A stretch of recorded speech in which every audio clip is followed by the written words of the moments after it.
Hi friends, welcome back to my channel. Today recipe ఏంటంటే రాగి soup. ఈ సూపు ఎన్నో ఆరోగ్య ప్రయోజనాలతో ఉంటుంది కదా. ఈరోజు వీటి యూజెస్ ఏంటి, అలాగే ప్రాసెస్ ఏ విధంగా చేసుకోవడం అనేది తెలుసుకుందాం. వీడియో ఎక్కడ స్కిప్ చేయకుండా చూడండి. ఇక్కడ నేను ఒక పచ్చిమిర్చి, ఒక చిన్న టమాటో, ఒక క్యారెట్, అలాగే 2 వెల్లుల్లిపాయలు, చిన్న అల్లం ముక్క, ఒక ఆనియన్తో చేస్తున్నాను. మీరు కావాలి అంటే ఇందులోకి కొద్దిగా క్యాబేజీ అలాగే క్యాప్సికమ్ కూడా యాడ్ చేసేసుకోవచ్చు. ఇలా సింపుల్గా చేసుకోవాలనుకుంటే ఈ విధంగా చేసేసుకుంటే సరిపోతుంది. ఇప్పుడు వీటన్నింటినీ చాలా చిన్నగా కట్ చేసుకోవాలి. మీకు వీలైనంత సన్నగా చిన్నగా కట్ చేసుకుంటే అయిపోతుంది. అంతే. ఈ డైలీ తింటే ఎంత హెల్త్ బెనిఫిట్స్ ఉన్నాయో. ఈ రాగిలో కాల్షియం అనేది ఎక్కువగా ఉంటుంది కదా. ఈ కాల్షియం మన బోన్స్ని స్ట్రాంగ్గా అవ్వడానికి హెల్ప్ చేస్తుంది. అలాగే ఇంకా డైజెషన్ కూడా బాగా హెల్ప్ చేస్తుంది. ఈ రాగిని ఈవినింగ్ టైంలో తీసుకున్నారు అంటే ఒక 5 to 7 ఈ టైంలో తీసుకున్నారంటే నిద్రకు కూడా బాగా హెల్ప్ చేస్తుంది. క్లాస్కి ట్రై చేస్తున్నవారు ఈ రాగి సూపును తీసుకోవడం వల్ల బాగా హెల్ప్ అవుతుంది.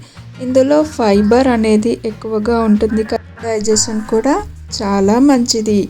డయాబెటిక్ ఉన్న వాళ్ళకి కూడా చాలా యూస్ఫుల్. ఇది తీసుకోవడం వల్ల స్లోగా షుగర్ లెవెల్స్ని ఇంక్రీజ్ చేస్తుంది. ఇందులో ఐరన్ ఉంది కదా, బ్లడ్ లెవెల్స్ అవ్వడానికి బాగా హెల్ప్ చేస్తుంది. ప్రాసెస్లోకి వెళ్ళిపోదాము. ఫస్ట్ ఇక్కడ ఒక ప్యాన్ తీసుకొని ఇందులోకి ఒక టీ స్పూన్ నెయ్యి తీసుకోవాలి. ఇక్కడ హెల్తీగా కావాలి అంటే నెయ్యి తీసుకోవాలి, లేదంటే ఆయిల్ అయినా తీసుకోవచ్చు.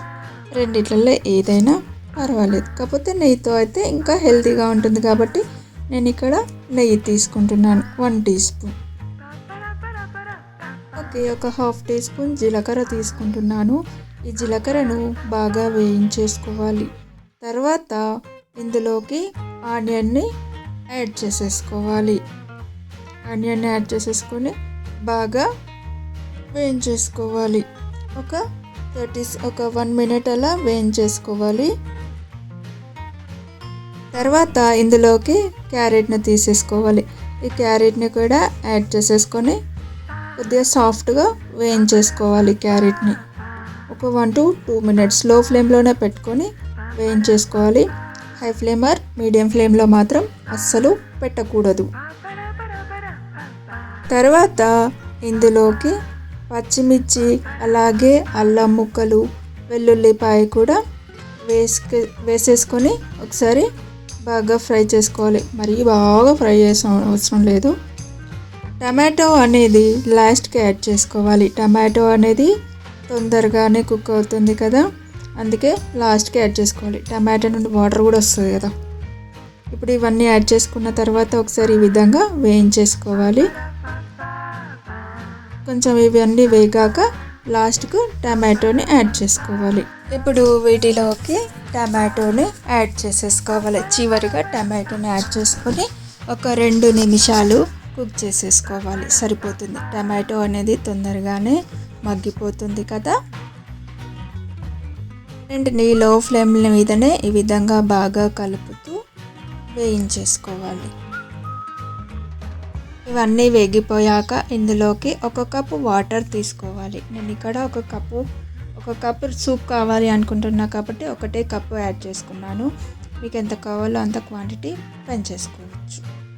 తర్వాత లో ఫ్లేమ్లో పెట్టేసుకొని బాగా కలుపుకోవాలి. తర్వాత ఇక్కడ 1 టీ స్పూన్ రాగి పిండి తీసుకున్నాను. కొంచెం వాటర్ యాడ్ చేసేసుకొని పక్కన పెట్టేసుకోవాలి.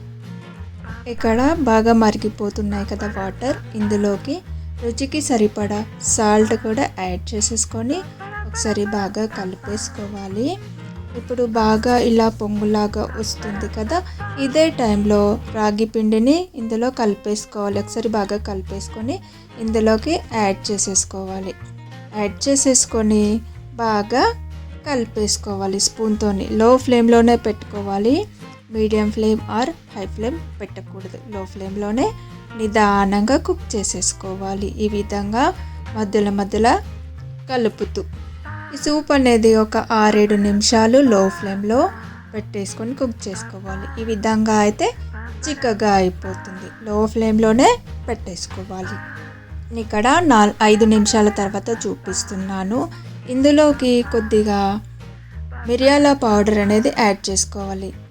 స్టవ్ ఆఫ్ చేసుకునే 2 నిమిషాల ముందు మిరియాల పౌడర్ అనేది యాడ్ చేసేసుకొని ఈ విధంగా బాగా కలిపేసుకోవాలి.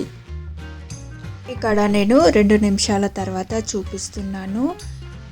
చిక్కగా అయిపోయింది. ఇక్కడ ఒకసారి బాగా కలిపేసుకొని ఇక్కడ చిక్కగా అయిపోయింది కదా. ఇదే టైంలో స్టవ్ ఆఫ్ చేసేసుకొని కొద్దిగా నిమ్మరసం తీసుకోవాలి, బాగుంటుంది. అలాగే కొంచెం కొత్తిమీర కూడా తీసేసుకొని స్టవ్ ఆఫ్ చేసుకోవాలి. ఇది సమ్మర్ కదా, వేడివేడిది కాకుండా కొంచెం గోరువెచ్చగా ఉన్నది తీసుకోండి, బాగుంటుంది టేస్ట్ అనేది. నిమ్మరసం అలాగే కొత్తిమీర యాడ్ చేసుకుంటే ఇంకా బాగుంటుంది. నా దగ్గర కొత్తిమీర లేదు కాబట్టి స్కిప్ చేశాను. ఇది కొంచెం ఒకసారి బాగా కలిపేసుకొని ఒక బౌల్లోకి తీసేసుకోవాలి. ఇక చాలా సింపుల్గా చేసుకునే రాగి సూపు అనేది రెడీ అయిపోయింది. ఈ వీడియో కనుక మీకు నచ్చినట్లయితే లైక్ చేయండి, షేర్ చేయండి, కామెంట్ చేయండి, సబ్స్క్రైబ్ చేయండి. Thank you for watching.